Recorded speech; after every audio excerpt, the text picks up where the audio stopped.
Meu nome é Dr. Alexandre Cardoso, tenho 63 anos e durante 37 anos fui cirurgião cardiovascular, um dos melhores do Brasil, diziam as revistas médicas. Operei mais de 4.000 corações, salvei milhares de vidas, recebi prêmios internacionais, dei palestras em Harvard na Mayo Clinic, no Hospital Johns Hopkins. Meu ego era tão grande quanto minha habilidade. Eu me achava Deus de jaleco branco, decidindo quem vivia e quem morria com um bisturi na mão. Até o dia em que morri na minha própria mesa de cirurgia e descobri que eu não era Deus. Era apenas um homem muito perdido. A ironia da minha morte foi perfeita, quase poética. Estava operando um empresário de 52 anos, cirurgia de ponte de safena, procedimento que eu fazia dormindo, que havia realizado mais de 1000 vezes. Era uma terça-feira de março, 10 da manhã, sol entrando pelas janelas do centro cirúrgico. Minha equipe ao redor como sempre. Ana na instrumentação, Dr. Pedro na anestesia, enfermeiras eficientes que conheciam cada movimento meu antes que eu pedisse. Rotina perfeita. Exceto que nada estava perfeito naquele dia. Eu estava arrogante demais para admitir que não havia dormido direito em 3 dias. Caso complicado após caso complicado, plantões intermináveis. Meu casamento desmoronando. Minha terceira esposa havia pedido divórcio na semana anterior, cansada de ser a terceira prioridade depois da medicina e do meu ego. Mas eu era Dr. Alexandre Cardoso, não precisava de sono, não precisava de pausas, não precisava de ninguém. Estava fazendo anastomose, conectando a veia safena à artéria coronária, quando senti uma pontada estranha no meu próprio peito. Ignorei. Mais uma pontada, desta vez mais forte, irradiando para o braço esquerdo. Conhecia esses sintomas intimamente. Havia explicado para centenas de pacientes. Infarto do miocárdio.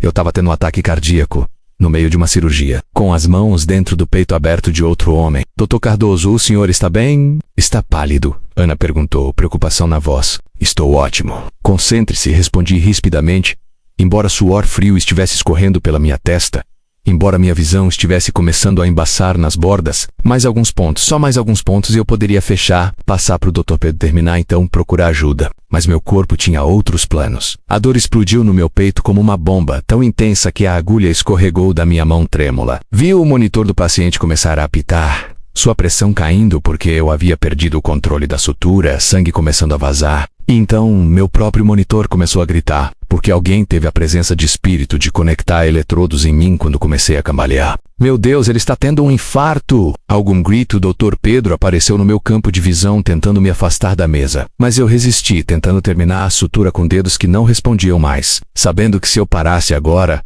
o paciente morreria. Minha arrogância tinha colocado 2 vidas em risco, a dele e a minha. Alexandre, solte. Vou assumir. Pedro gritava, mas eu não conseguia soltar, literalmente não conseguia. Meus dedos estavam travados ao redor dos instrumentos, meu corpo rígido, e então a escuridão veio como uma cortina caindo, rápida e absoluta. Mas a escuridão não durou. Abri os olhos e estava flutuando perto do teto do centro cirúrgico.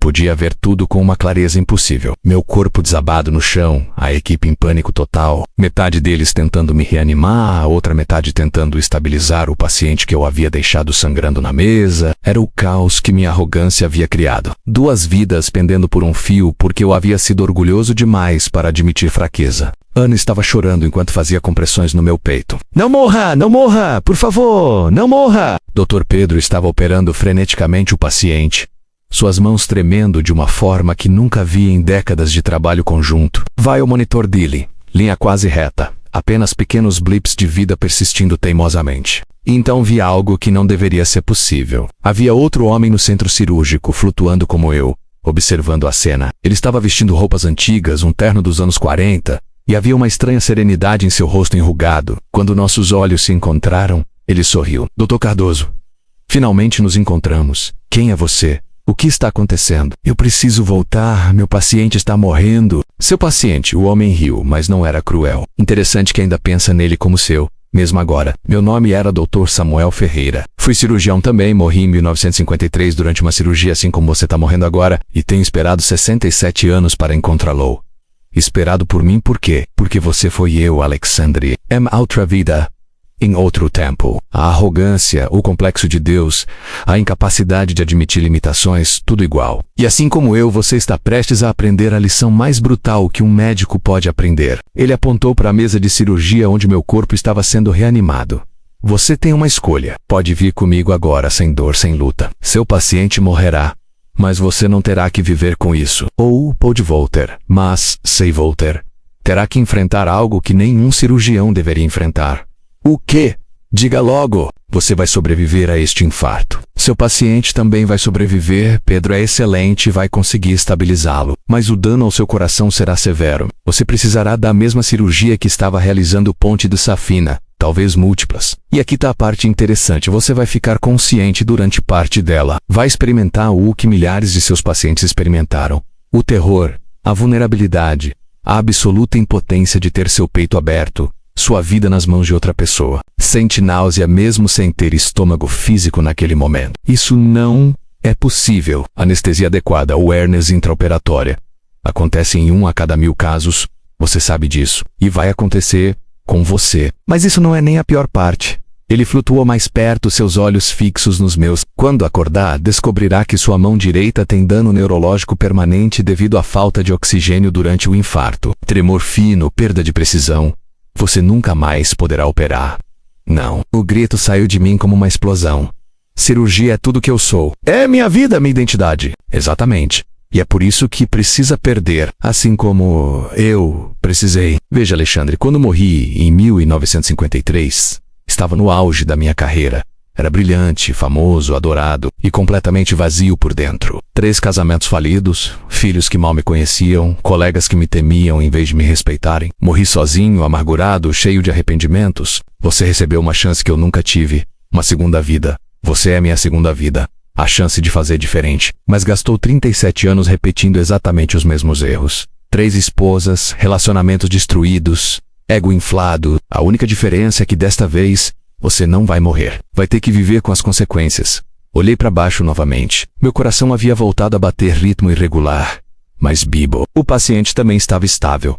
Pedro havia conseguido conter o sangramento. Ambos sobreviveríamos exatamente como Samuel havia dito. Se eu não puder operar, o que vou fazer? Quem eu serei? Essa é a pergunta certa. Finalmente, você será Alexandre Cardoso, o homem, não o cirurgião. Terá que descobrir quem é esse homem porque, honestamente mesmo, você não sabe. Passou 6 décadas escondido atrás de um título, atrás de habilidades, atrás de reconhecimento externo. Mas posso ajudá-lo. Se voltasse a aceitar esta jornada, vou guiá-lo. Vou mostrar a todos os pacientes que você tratou como casos, não como pessoas. Vou mostrar cada momento de arrogância, cada oportunidade perdida de conexão humana real. Vai ser doloroso, vai ser humilhante, mas no final, se suportar, vai descobrir algo infinitamente mais valioso que ser o melhor cirurgião. Vai descobrir como ser um ser humano decente. A luz estava começando a me puxar. Aquela luz clichê que todo mundo descreve, mas não era pacífica, ira aterrorizante. Porque significava escolha, significava mudança, significava deixar morrer tudo que eu achava que era. E se eu não conseguir? Se eu voltar e não aguentar viver sem cirurgia, então vai se juntar a mim aqui muito mais cedo. E passaremos a eternidade lamentando oportunidades desperdiçadas. A escolha é sua. Sempre foi. Olhei para meu corpo sendo preparado para transporte à unidade de terapia intensiva. Olhei para Ana, ainda chorando. Para Pedro, exausto, mas aliviado. Olhei para o paciente que quase matei por pura arrogância. E pela primeira vez em décadas, senti algo que havia esquecido como sentir. Humildade. Eu volto. E vou tentar. Não prometo sucesso. Mas vou tentar. Samuel sorriu. E naquele sorriso vi décadas de sabedoria e arrependimento. Então vá, meu eu mais jovem, vá e seja melhor do que fui. E quando a dor vier, quando a humilhação vier, quando você quiser desistir, lembre-se, eu estarei ao seu lado, invisível mas presente, te guiando para casa. A dor quando voltei ao corpo foi indescritível. Cada nervo gritando, cada músculo em espasmo, o gosto de sangue e bile na garganta. Ouvi vozes ao longe. Ele voltou. Pressão estabilizando. Tentei falar, mas havia um tubo na minha garganta. Tentei mover minha mão direita, e terror inundou quando percebi que mal respondia, os dedos torcendo em ângulos estranhos. Os dias seguintes foram um borrão de dor e terror. A cirurgia, como Samuel havia previsto, foi um pesadelo. Acordei no meio, não completamente, mas o suficiente para sentir pressão no meu peito. Ouvir vozes distorcidas. Experimentar o pânico absoluto de estar paralisado enquanto alguém manipulava meu coração. Gritei sem som, implorei mentalmente para que acabasse, experimentei cada segundo de terror que meus pacientes devem ter sentido quando isso acontecia com eles. Quando finalmente acordei completamente, Dias depois, a primeira coisa que fiz foi tentar mover minha mão direita. O tremor era inconfundível, a falta de controle motor fino óbvia até para mim em estado pós-operatório. Minha carreira havia acabado, tudo pelo qual eu havia vivido, partido. Chorei pela primeira vez em 40 anos. Não lágrimas dignas, mas soluços feios, desesperados. A lamentação de um homem que acabara de perder sua identidade. E no meio do choro, senti uma mão no meu ombro. Invisível, mas inconfundível. Samuel cumprindo sua promessa. Os meses seguintes foram os mais difíceis da minha vida. Depressão profunda, terapia intensiva. A humilhação de ser paciente no hospital onde fui rei. Colegas visitavam com pena nos olhos, alguns com alívio mal disfarçado, de que o Dr. Deus finalmente havia caído. Minha terceira esposa surpreendentemente cancelou o divórcio e voltou, não por amor, mas por compaixão, e até isso doía. Mas Samuel cumpriu sua palavra. Nos momentos mais escuros, quando olhava para a garrafa de pílulas pensando em acabar com tudo, sentia sua presença e começou a me mostrar coisas, memórias que eu havia enterrado. Vi Rosa, minha primeira paciente de Ponte de Safena, 32 anos atrás. Lembrava da cirurgia como tecnicamente perfeita, 5 estrelas, mas Samuel me mostrou o resto. Rosa acordando sozinha na recuperação porque eu não achei necessário estar lá. Rosa perguntando à enfermeira se o Dr. Cardoso achava que ela ficaria bem. E a enfermeira sem ter resposta porque eu nunca falava com pacientes sobre seus medos, apenas sobre procedimentos. Rosa indo para casa com o coração reparado, mas uma alma ainda aterrorizada, porque ninguém havia segurado sua mão e dito: "Você vai ficar bem. Eu me importo." Vi Mateus, 16 anos, precisando cirurgia de emergência após acidente de carro. Lembrava de salvar sua vida, de ser ovacionado pela equipe, mas Samuel me mostrou os pais de Mateus na sala de espera, desesperados, me implorando por apenas 5 minutos de atualização. E eu passando direto por eles, tarde demais para perder tempo, deixando-os em agonia por horas até que alguém finalmente os informasse. Paciente após paciente, caso após caso, todos tecnicamente bem-sucedidos. Todos emocionalmente negligenciados. Eu havia salvado milhares de corações físicos enquanto ignorava completamente os corações emocionais, tanto dos pacientes quanto dos meus. Você vê. Agora, Samuel sussurrou em minha mente durante uma noite particularmente escura. Habilidade sem compaixão não é medicina, é mecânica. Você era um técnico brilhante, mas nunca foi realmente um médico.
E naquele momento, com minha mão direita tremendo, mas meu coração finalmente inteiro, entendi a verdade que levou 2 vidas para aprender. Às vezes temos que perder tudo o que achamos que somos, para descobrir quem realmente podemos ser. Morri na mesa de cirurgia aos 59 anos, mas nasci de novo como ser humano completo. E essa segunda vida, imperfeita e humilde, vale infinitamente mais que a primeira perfeita e vazia. Porque no final, ninguém se lembrará de quantas cirurgias fiz ou quantos prêmios ganhei, mas as pessoas se lembrarão de como as fiz sentir. E agora, finalmente, estou fazendo as pessoas se sentirem vistas, ouvidas, amadas. E isso é medicina verdadeira.